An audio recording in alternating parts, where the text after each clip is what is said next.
आज के इस वीडियो में हम देखेंगे छत्तीसगढ़ के कुछ महत्वपूर्ण प्रश्न। तो चलिए वीडियो को जल्दी से शुरू करते हैं। प्रश्न में दिया है, निम्नलिखित नदी घाटी परियोजनाओं को उनके स्थान से सम्मिलित कीजिए। तो चार ऑप्शन दिया है, सही सही सम्मिलित करना है कि कौन सी परियोजना है जो अपने ज़िले से संबंधित है। तो बोध घाट परियोजना ये बस्तर में है, मोंगरा बैराज ये राजनांदगांव में है, तंदुला परियोजना जो है ये बालोद में है और भैंसाझार बिलासपुर में है। देखिए दोस्तों, जो बोध घाट परियोजना है बस्तर में, वो इंद्रावती नदी पर बना हुआ है। ठीक है। मोंगरा बैराज परियोजना ये राजनांदगांव में है, जो कि शिवनाथ नदी पर बना हुआ है। नदी के नाम भी आपको याद रखना होगा। तंदुला बांध परियोजना ये जो बालोद में बना है, ये किस नदी पर बना है? तो ये तंदुला नदी पर बना है और ये छत्तीसगढ़ का पहला नदी बांध परियोजना है, जो कि 1910 में बना था। ठीक है, इसको आपको याद रखना है, वेरी वेरी इंपॉर्टेंट क्वेश्चन है। भैंसाझार परियोजना ये कहाँ पर है? तो बिलासपुर में है और किस नदी पर बना है? तो अरपा नदी पर। चलते हैं नेक्स्ट क्वेश्चन की ओर। तो दूसरा क्वेश्चन यहाँ पर दिया है, छत्तीसगढ़ की मिट्टियों को स्थानीय नाम से सुमेलित कीजिए। तो छत्तीसगढ़ की जो मिट्टी है उसे स्थानीय नाम में कैसे जाना जाता है उसे हमें बताना है। तो लाल पीली मिट्टी जो है उसे क्या कहते हैं छत्तीसगढ़ में? तो लाल पीली मिट्टी को कहते हैं मटासी मिट्टी। ठीक है, लाल पीली मिट्टी को कहते हैं मटासी मिट्टी। काली मिट्टी को कहते हैं कन्हार मिट्टी और लेटराइट जो मिट्टी है उसे कहते हैं टिकरा और लाल रेतीली मिट्टी है उसे कहते हैं भाटा। तो इसका सही सुमेलन यहाँ पर मिल चुका है। चलते हैं नेक्स्ट क्वेश्चन की ओर। तो निम्नलिखित जनजातियों एवं पारंपरिक युवा ग्रह को सुमेलित कीजिए। तो इसका राइट आंसर जो है, चलिए हम सुमेलित करते हैं। आप साथ ही साथ कमेंट में इसका आंसर देते चलिएगा। मुड़िया जो है इसके युवा ग्रह का क्या नाम है? तो मुड़िया का जो युवा ग्रह है वो है घोटुल है। उरांव जो है उसका युवा ग्रह है धुमकुरिया। बिरहोर जो है इसका युवा ग्रह का नाम है गीतीओरा और परजा है इसके युवा ग्रह का नाम है धनगाद बस्तर। तो दोस्तों, ये इस तरह के क्वेश्चन ज़्यादातर CGPSC और व्यापक में पूछ लिया जाता है, तो आपको याद होना चाहिए। साथ ही आपको वीडियो अच्छा लग रहा है तो एक लाइक जरूर करते चलिए, ताकि हमें भी पता चले कि आपको वीडियो अच्छा लग रहा है। चौथा प्रश्न दिया है, निम्नलिखित 5 पांडवों में से एक सही व्यक्ति नहीं है। तो निम्नलिखित 5 पांडवों में से ये सही व्यक्ति नहीं है। तो कौन सही व्यक्ति नहीं है आपको बताना है। तो इस प्रश्न का जो राइट आंसर है नरसिंह प्रसाद अग्रवाल, ये राइट आंसर नहीं है, क्योंकि जो नकुल है वो थे अब्दुल राऊफ। देखिए, सविनय अवज्ञा आंदोलन के दौरान 5 पांडव एकदम प्रसिद्ध हुए थे। तो कौन कौन हुए थे? वामन राव लाखे, ये युधिष्ठिर कहे जाते थे। ठाकुर प्यारेलाल, इन्हें अर्जुन कहा जाता था। लक्ष्मी नारायण दास, इन्हें भीम कहा जाता था। और अब्दुल राऊफ, इन्हें नकुल। और सहदेव, जिन्हें शिवदास डागा। सहदेव जो है वो शिवदास डागा का नाम था। ठीक है। और ये जो नरसिंह प्रसाद अग्रवाल है, जिन्हें नकुल कहा है, ये वाला आंसर गलत है। पांचवा क्वेश्चन दिया है, छत्तीसगढ़ में प्रमुख किसान आंदोलन को उनके तिथियों के साथ सुमेलित कीजिए। तो जो किसान आंदोलन हुए थे छत्तीसगढ़ में, उनके तिथि बताना है। तो बेगार विरोधी आंदोलन, इसका सही तिथि है 1879-80 में हुआ था। बेगार विरोधी आंदोलन कहाँ पर हुआ था? तो राजनांदगांव जिले में हुआ था। इसके नेतृत्व करता थे श्वेता ठाकुर।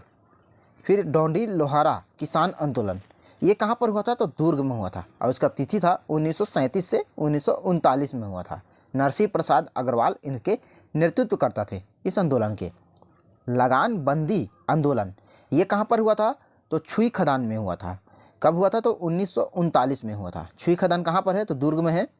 शक्ति रियासत का विद्रोह, ये कहाँ पर है? तो शक्ति जो कि 1947 में हुआ था। चलते हैं छठवें क्वेश्चन की ओर। बस्तर जिले के बारे में गलत कथन को चुनिए। तो दोस्तों, इस क्वेश्चन में बस्तर जिले में जो नहीं है उसे चुनना है।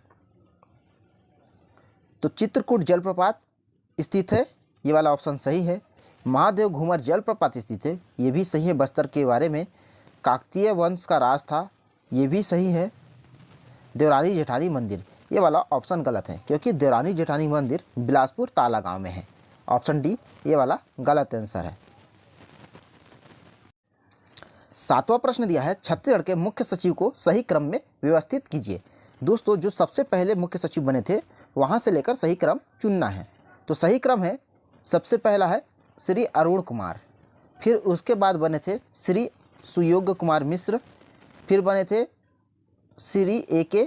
विजयवर्गीय, फिर R.P. मंडल। तो ऊपर से नीचे जा रहा है 1 2 3 4, तो ये वाला क्रम सही है। आठवां प्रश्न है किनके शासनकाल को छत्तीसगढ़ का स्वर्ण युग कहा जाता था। तो किनके शासनकाल को कहा जाता था, तो इसका राइट आंसर होगा महाशिव गुप्त बालार्जुन। ऑप्शन सी महाशिव गुप्त बालार्जुन इसका राइट आंसर है। और महाशिव गुप्त बालार्जुन ये किस वंश के शासक थे, तो पांडु वंश के शासक थे। इनके शासनकाल को छत्तीसगढ़ का स्वर्ण युग कहा जाता था और इन्होंने ही परम महेश्वर की उपाधि धारण की थी। नौवां प्रश्न दिया है भारत के कोयला भंडारण का लगभग 80% किन राज्यों में है। तो इस प्रश्न का जो राइट आंसर है ये चारों ही राज्य है जहाँ पर 80% कोयला है। अगर बात करें हमारे छत्तीसगढ़ का तो यहाँ पर 18% का योगदान है हमारे देश के कोयला भंडारण में। चलते हैं नेक्स्ट क्वेश्चन की ओर। 10वां प्रश्न दिया है निम्न में से कौन सी जनजाति है जो लोहा गलाकर कृषि उपकरण बनाती है। तो कौन सी जनजाति है, इसका राइट आंसर है अगरिया। ऑप्शन ए अगरिया जो है लोहा गलाकर कृषि उपकरण निर्माण करती है। निम्नलिखित में से किसे तालाबों की नगरी कहा जाता है। तो किसे कहा जाता है, इसका राइट आंसर है रतनपुर को कहा जाता है तालाबों की नगरी। तो फिर ये आरंग को क्या कहते होंगे, तो आरंग जो है उसे मंदिरों की नगरी कहते हैं। जगदलपुर इन्हें चौराहों का शहर कहा जाता है और लाफागढ़ ये कोरबा जो जिला है उसका प्राचीन नाम लाफागढ़ था। फिलहाल इस प्रश्न का राइट आंसर है रतनपुर जिसे तालाबों की नगरी कहा जाता है। दोस्तों अगर आप यहाँ तक पहुँच चुके हैं तो उम्मीद है वीडियो आपको अच्छी लग रही है। अगर आपको अच्छी लग रही है तो हमारे चैनल को लाइक ज़रूर कीजिएगा, सब्सक्राइब ज़रूर कीजिएगा। नेक्स्ट क्वेश्चन यहाँ पर दिया है मध्य भारत कागज मिल कहाँ पर स्थित है। तो कहाँ पर है, तो चांपा में है।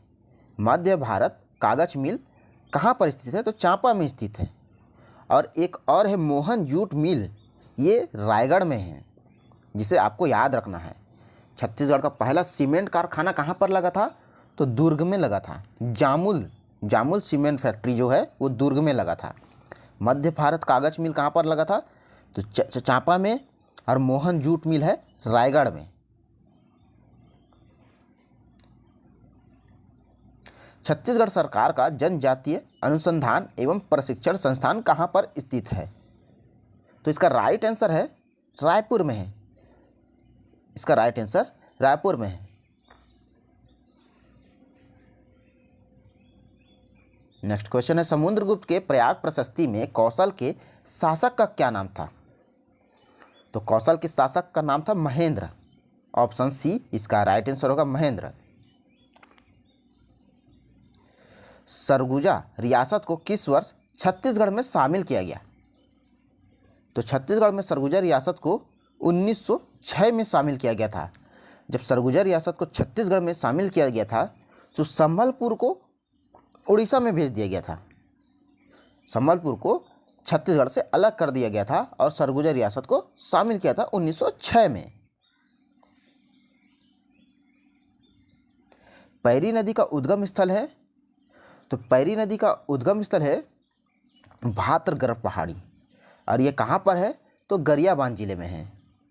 पानाबर्फ पहाड़ी ये शिवनाथ नदी का उद्गम स्थल है। कहाँ पर है, तो अंबागढ़ तहसील जिला राजनांदगांव।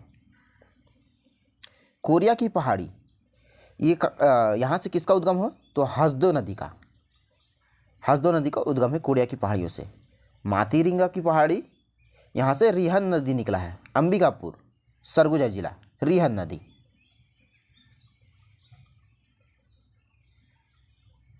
डोरसा मिट्टी में किसका मिश्रण होता है। तो डोरसा मिट्टी जो है उसमें कन्हार और मटासी मिट्टी का मिश्रण होता है डोरसा मिट्टी में।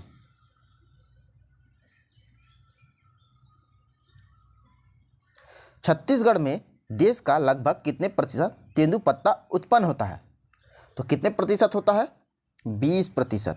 ऑप्शन बी 20% इसका राइट आंसर है। किस नदी को छत्तीसगढ़ की जीवन रेखा कहा जाता है? तो किस नदी को कहा जाता है? महानदी को। ऑप्शन ए महानदी को छत्तीसगढ़ की तो महानदी का उद्गम स्थल कहाँ पर से हुआ है? तो सिहावा पर्वत जिला धमतरी से हुआ है। और यह कहाँ पर विलीन हो जाती है? तो बंगाल की खाड़ी जो कि उड़ीसा में है वहाँ पर विलीन हो जाती है। ऑप्शन बी जो इंद्रावती नदी दिया है इसका उद्गम कहाँ पर है? तो ये उड़ीसा के कालाहंडी से निकला हुआ है इंद्रावती नदी। और किस पर्वत से अगर पूछ लिया जाए तो महेंद्रगिरी पर्वत। चलते हैं नेक्स्ट क्वेश्चन की ओर। निम्नलिखित में से कौन सी जनजाति है जो अपने रोगों का इलाज गर्म लोहे से शरीर को दाग कर करती है? तो कौन सी जनजाति है? तो इसका राइट आंसर है ऑप्शन डी भुंजिया। भुंजिया जनजाति जो है गर्म लोहे से अपना इलाज करती है। और भुंजिया जनजाति रसोई घर को लाल बंगला कहती है। ये मोस्ट इंपॉर्टेंट क्वेश्चन है जिसे आपको याद रखना है। नेक्स्ट है छत्तीसगढ़ राज्य में 2011 की जनगणना के अनुसार राजस्व गांवों की संख्या कितनी है? तो कुल राजस्व गांव जो है छत्तीसगढ़ में 20,126 है। ये 2011 का डाटा है। 20,126 राजस्व गांवों की संख्या।